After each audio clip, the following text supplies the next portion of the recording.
Okay, great. Can you see my screen? Can you see it? Yes. Okay, perfect. So morning, I'm Rachel. I'm a geography teacher in South London, and I wanted to talk to you about how we've moved, or we're trying to move away from GCSE style questions at Key Stage 3, and we're trying to make space for beautiful work in geography. So as Kate was saying about beautiful work before, these ideas come from Mary Myatt's book, and I think this quote here kind of really highlights some of the issues of using GCSE style assessments at Key Stage 3. Due to the fact that these statements were only ever intended to be used as descriptors for the final exam, and they weren't meant to be used as criteria for judging work in earlier key stages like Key Stage 3. So as we attempt to prepare younger pupils for the demands of GCSE, and obviously they're becoming more rigorous and more difficult, we're actually focusing on generic skills rather than the content, in our case, geography. So kind of what's beautiful, what I've interpreted it to be is anything really. It doesn't have to be a creative piece of work, but it needs to be a piece of work that the students really take pride in, something that's honoured, something that has an audience, and something that is of high quality. So I'm going to give the example today of how we use poster presentations, but there's some other examples there. It doesn't necessarily need to be this kind of creative piece of work, but it needs to be of high quality. So I thought I'd kind of start by showing you some of our outcomes and the things that the students have produced when we've used this model of assessment. So this was actually kind of 3 A3 pieces of paper, and you can see the kind of level of detail that this student has gone into. This is another student, so this was all about, we did a unit on the kind of key question was, can there be a sustainable future for our planet?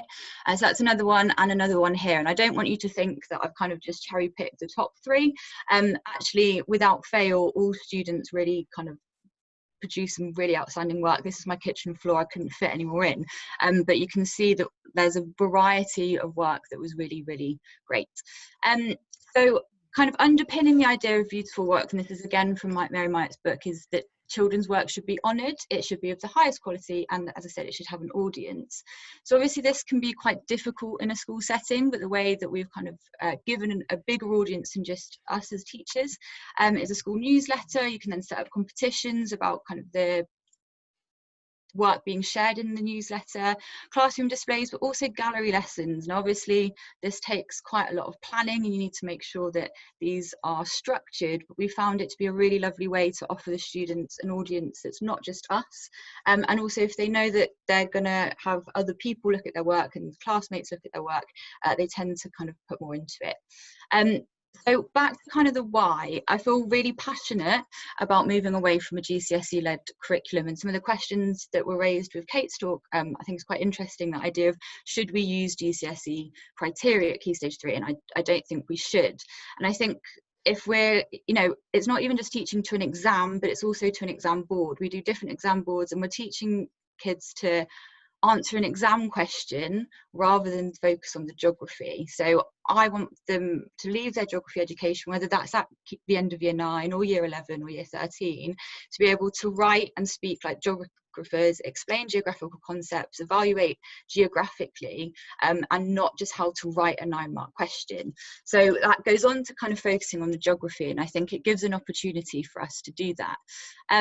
It also improves engagement, particularly if these tasks are varied, and it gives students a chance to really show what they know without constraints. So that quote there, I think, really kind of highlights my ideas again. So how can we use standards to open up and enrich curriculum rather than narrow and constrain it? So how do we do it? I think we need to put it into context that we use like an overall question similar to Kate, and inspired by Kate probably, but this was one of the questions. So can there be a sustainable future for the planet? And then all of the work that they do and all of the lessons then build up for them to produce a beautiful piece of work at the end. So also how, in terms of how, you need to make sure that there's time for planning, so time for peer review. And when we set up the lesson, we make sure that they have some time in that lesson to draft and plan. They go away and then they come back the next lesson ready to create their almost like final piece. It's open book, so it takes the pressure off, and it also highlights the importance that every piece of work it is going to be beneficial for them for their final assessment at the end. What's really important is scaffold. So obviously we want all of the children to produce a beautiful piece of work and something that they can honour and be proud of. So we need to make sure that we kind of scaffold it in a way that it's accessible to all of them. I don't want it to then be like the poster presentation to be then a pretty picture. It's still focusing on them writing and speaking geographically. So I start the assessment lesson with a starter like this, where they're given 2 paragraphs, and with those paragraphs we really pull apart why one is better than the other. Why is one better explanation? What geography can they see in both of them? And it kind of sets the tone for the standard of work that this should be. I also show them with the poster presentations academic posters, because it proves it's a rigorous exercise. If they use it in degree level and at universities, why can't it be rigorous at Key Stage 3 as well? In terms of kind of how we scaffold it, we give them key terms to use. We also give sentence starters to those that need it, but we try not to restrict that too much because it's meant to be kind of their work. We use these criteria sheets that are very descriptive, but then this means that they're able to see exactly what they need to do for success. And it also means that if you use these consistently, they get used to them and they know what they need to do. I think some people might be apprehensive about this idea. I know I've shared it on Twitter before and I've had a few comments. So just to dispel some of this, the idea of visible progress, there's not going to be red, purple, green, pink, whatever colour pen all over this piece of work necessarily. But I'd argue that first of all, you shouldn't do things for the O word, and I don't want to mention them, but I don't think you should do it for that. But also this piece of work would not be possible without progress in learning to lead up to it. School policy, there are ways to do both. So we would still have to do 2 exams a year at Key Stage 3. But I think if you make these pieces of work focused on writing and speaking geographically, then those exams that you do shouldn't be too much of an issue. And then the last thing is marking. I know lots of people say that this type of work creates workload for staff. I'd argue that actually we've found that using the criteria sheets, doubling them up as marking sheets, has actually meant that sometimes it's even speedier. So we highlight what they've achieved or where they've met certain criteria, and then we also give them kind of 1 or 2 targets for improvement of how to write like a better geographer. So it means that they can focus on 1 or 2 things to move forward. As well as that, peer marking is a really good tool. If you use these consistently, like we do, they get to know the language and almost kind of peer mark in a way that you'd mark anyway, particularly with things like the gallery lesson as well, and you can move around and mark as you go. I'm just going to leave it here back on that quote. So how can we use standards to open up and enrich curriculum rather than narrow and constrain it? I would argue that you can kind of meet the standards whilst also creating authentic work, like the work that you can see on the screen. And that's it. Thank you, Rachel. Very nice. A lot of questions already. So, but I'm gonna wait until the other 2 people have spoken. So next one is Simran. You there? Yeah. Yeah. Okay, can you see my screen? Yeah. Yeah, lovely.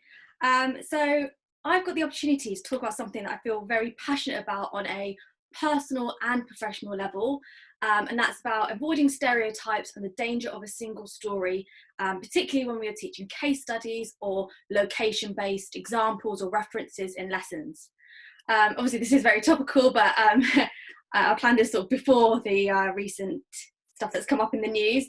But what really inspired me was this story from Chimamanda Adichie, who did a speech back in 2009. It was a TED talk, and she talked about the danger of a single story and referring to Africa. And she talked about the stereotypes that we teach. And she said here, by teaching students about stereotypes, it emphasizes how we are different rather than how we are similar. And then what I think is really powerful, she says, the single story creates stereotypes. And the problem with stereotypes is not that they are untrue, but they are incomplete. They make one story become the only story. And I thought that was incredibly, incredibly powerful. So I'm going to share 12 sort of tips or ideas of what we could do inside the classroom to try and avoid stereotypes. They're not particularly revolutionary, but put together, I think they offer a good package of different range of techniques that we could be putting into place to support our students. I've only got 5 minutes, so I'm going to keep them short and snappy. I'm not quite a keynote keynote speaker level yet, but hopefully one day. So first of all, teach students and staff what actually a single story is. What does it mean? What are the issues of it? But also, to some extent, what are the benefits of it? In single stories can actually be really inspiring. So it's not just a completely negative thing that we need to talk about, but raising awareness of what it is very important, because not everybody would be aware.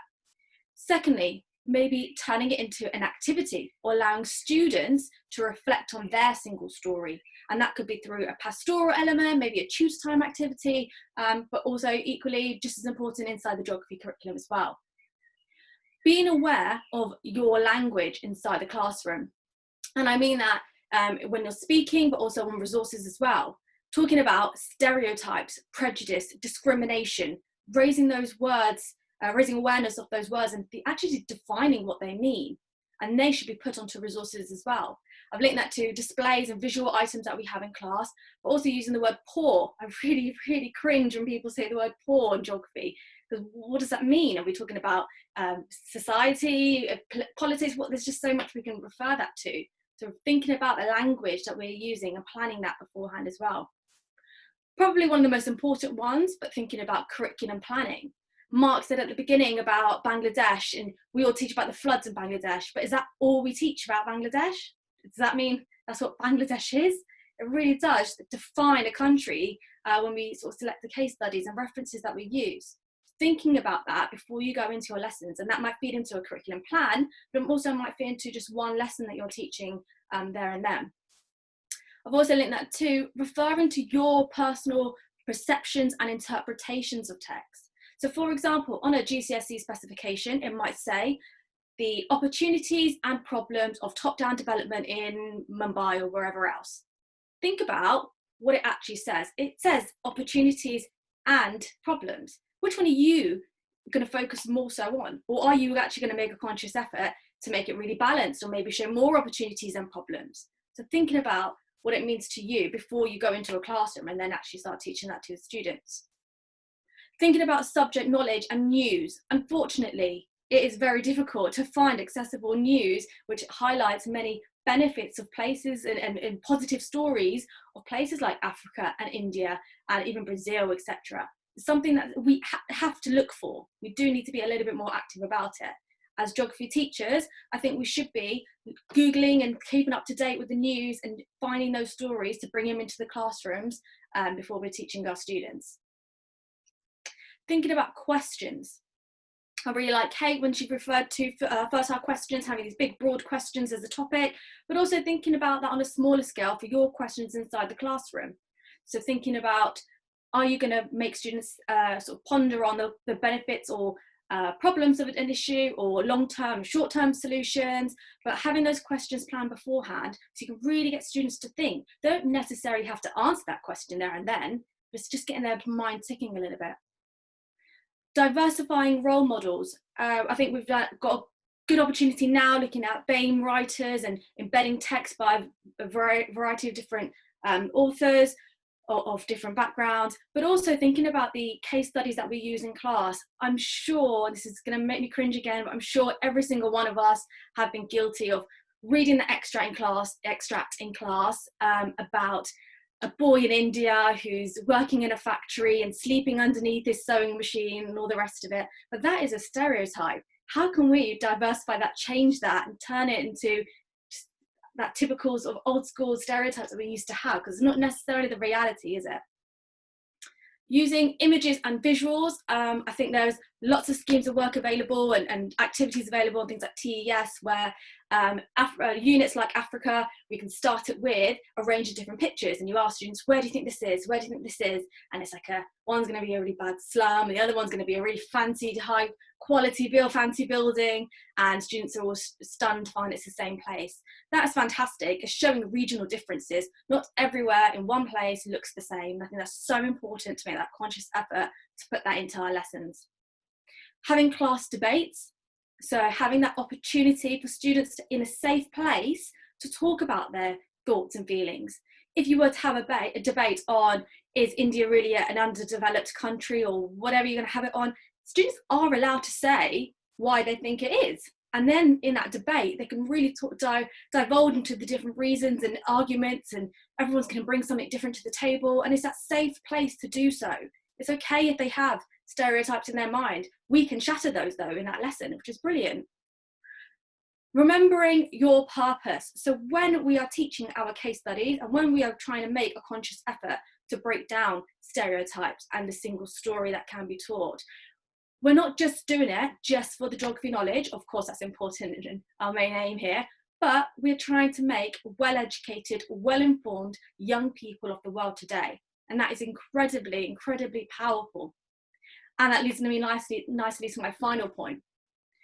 You, as the geography teacher, as the geography educator, have so much power in your hands when you are in front of that class. I did a little bit of number crunching here, but if you've got, let's say, 1,000 people watching, a couple of 500 people gonna watch it online on YouTube afterwards, that will have a total of 1,500 teachers. Let's say you taught 25 students each, that'll be 37,500 students that we could have an impact on. That's only if you had one class. So just think about the massive impact that we can ripple into our curriculum. And I think that's pretty impressive for a bit of Saturday CPD. So as I said, there were just a few tips there. Hopefully you can mix them together to put them into the lessons or curriculum planning. And if you do have any other ideas, please do share it with me. I'm always learning as well. And please do get in touch if you have any other questions. Thank you. Thank you. That was very good. Let's go for Ryan now, and then we get back to the questions.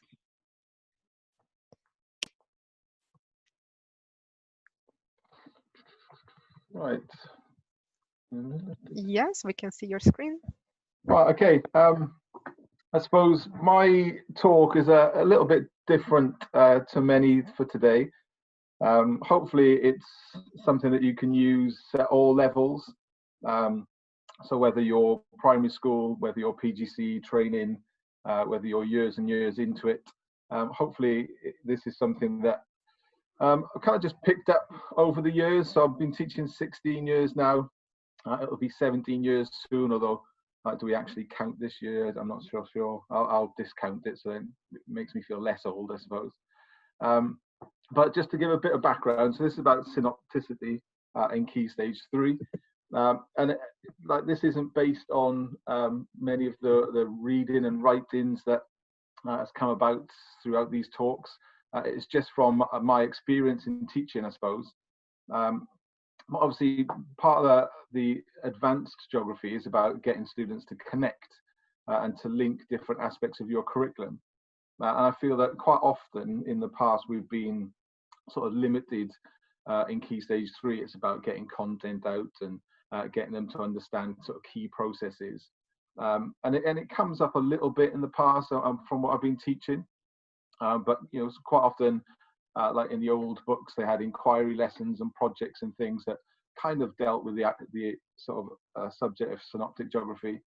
And Mark said earlier about cross-curricular things, and they're pretty limited in their success.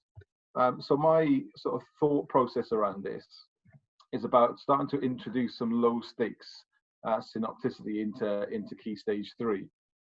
So I actually kind of thought, when I was thinking about what to offer and present, on Twitter, Jen said that she's taken a step back from exciting things, which I doubt that she has, by the way. But that idea that not everything you do has to be these huge, groundbreaking new topics and, you know, a new kind of activities and things. Sometimes the small little sort of individual things are the most powerful things. And also, you know, during my years sort of traveling around schools and watching other lessons, quite often extension tasks are just add-ons or extra work. So, you know, if you've got a child finished, why not give him some or her some extra questions to do? So this is about kind of introducing at least one stretch and challenge task in all lessons as a synoptic element. And the idea of it being low stakes is to get away from the fact and this sort of pressure that everything that we do has to be written down in books, and everything that you do there has to be evidence for, and to try and bring in a bit more discussion-based activity. So why not have sort of, you know, your stretch and challenge tasks where one or two students have finished, and they can just sit and have a conversation about the question that you put up on the board. For me, and in all the years I've been teaching, so what's one of the most powerful and probably sort of impressive things that I've seen is when students actually start taking an interest and discussing it, not just in the classroom, but outside.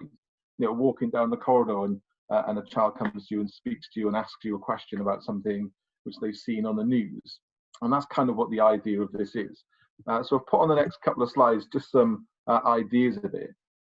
But initially, it is about including within your lessons this idea, obviously with dual coding and using imagery to represent different tasks. And I put sparingly up there because I've noticed a few times sort of on Twitter in the last couple of weeks, and Twitter's been mental in the last few weeks because obviously people are off and sort of uploading and doing lots of different things, but sort of overbearingly using dual coding and using too many images. So this basically involves sort of three different elements of it. So one specific symbol that represents the students within your work, within your PowerPoint, and you'll see in a minute what it looks like, that there is a synoptic task going. Obviously, this comes after you've explained the idea of synopticity to them, and then get them to think about direct links with other topics within your areas, and then indirect links as well. And as an avid football fan, I know not everybody out there likes football, but it was the first thing that came to my mind in terms of direct links and indirect links. But that will be taken on a little bit further and ahead. So this is what it'll look like.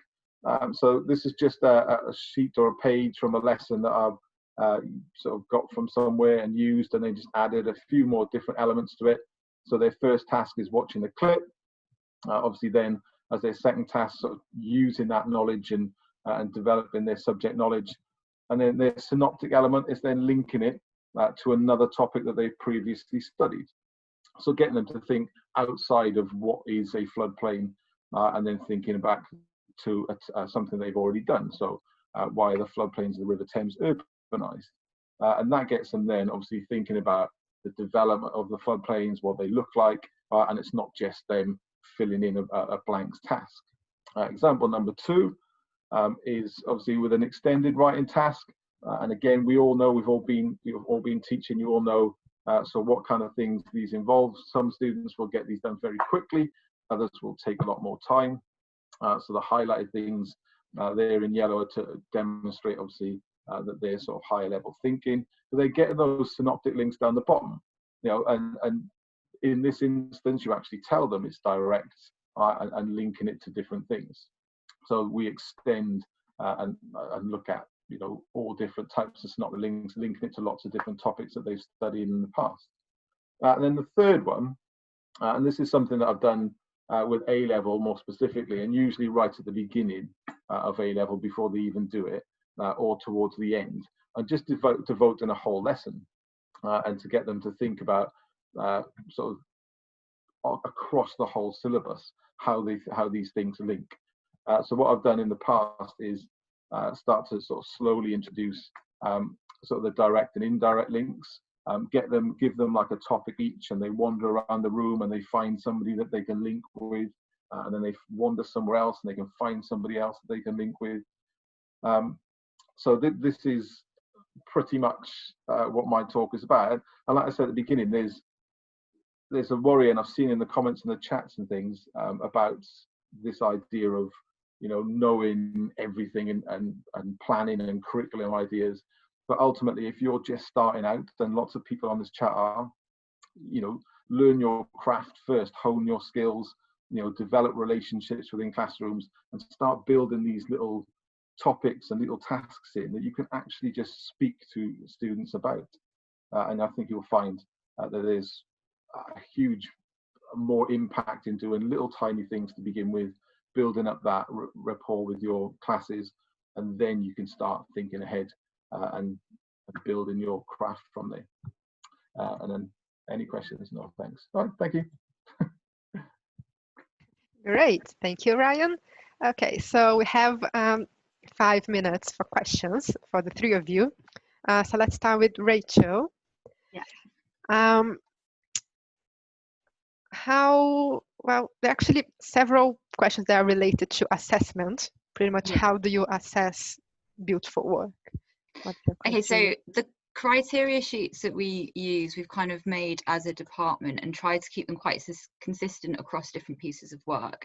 So primarily we use those, and within that there'll be language of explaining, description, evaluation, and kind of, I guess, linked to the same ideas of the criteria of GCSE, but it's more about them thinking about how they can speak and write like geographers, basically. It's not that we use the beautiful work all the time, they still do the exams as well, and we are bound up by a school policy of kind of numbers to replace levels, which I didn't really understand, but anyway, so we'd still have to report in that way, but I think these give them an opportunity to not work to their levels, so we try and avoid it being a leveled piece of work, if that makes sense or answers the question. I'm not really sure. Yep. Thank you. Simran, Cindy asked, it was actually an idea, but then she wanted to know if you already do that, connecting students from here to students in other countries and getting them to talk to each other. Well, I actually don't do that yet. I really want to, and it's something I've wanted to do for such a long time. I'm very inspired. I'm going to give a bit of a shout out here to Catherine Owen, who's done so much great work with connecting schools. I think it's in Uganda, might be wrong, I have to check that one, but it's so inspiring. So I know it can be done. I think the GA have amazing resources and help, and there's always people on Twitter. Catherine, like I said, a good one to shout out to. So I don't necessarily do it yet, but that is something I want to work towards. I think it's very important and just really cool to connect people. It is, yeah. Ryan, I didn't catch the name of the person, sorry, but somebody asked if giving different perspectives to the same topic would be considered a synoptic element. It depends in what context. I suppose the idea of a synoptic element is to try and get them to think across your curriculum. So rather than just within one topic, that how does, like geography should all link together. So it's to get them to think of the idea that they're not just learning about one specific topic. So like Paul was mentioning earlier, where they combine coasts and rivers together.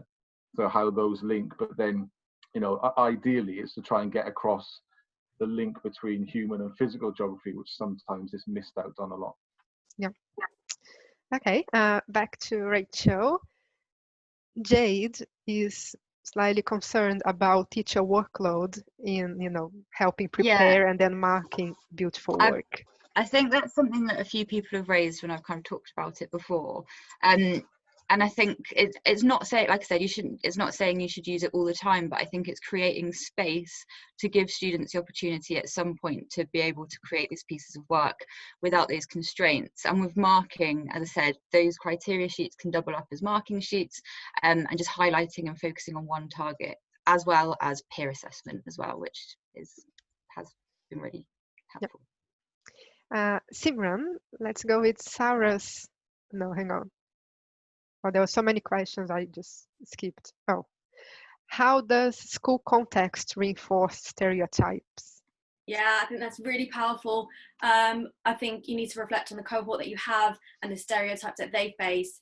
I've worked in two very different schools, an inner London and outer London school, and we had very different issues. So I would say it does have importance and value. I would say it'll be a good activity to discuss with your department to work out what are the stereotypes that your students are facing, and that's something you might want to push not just in geography but as a pastoral element and across the wider school life as well. But I do think it has an important role to play with the planning our curriculum.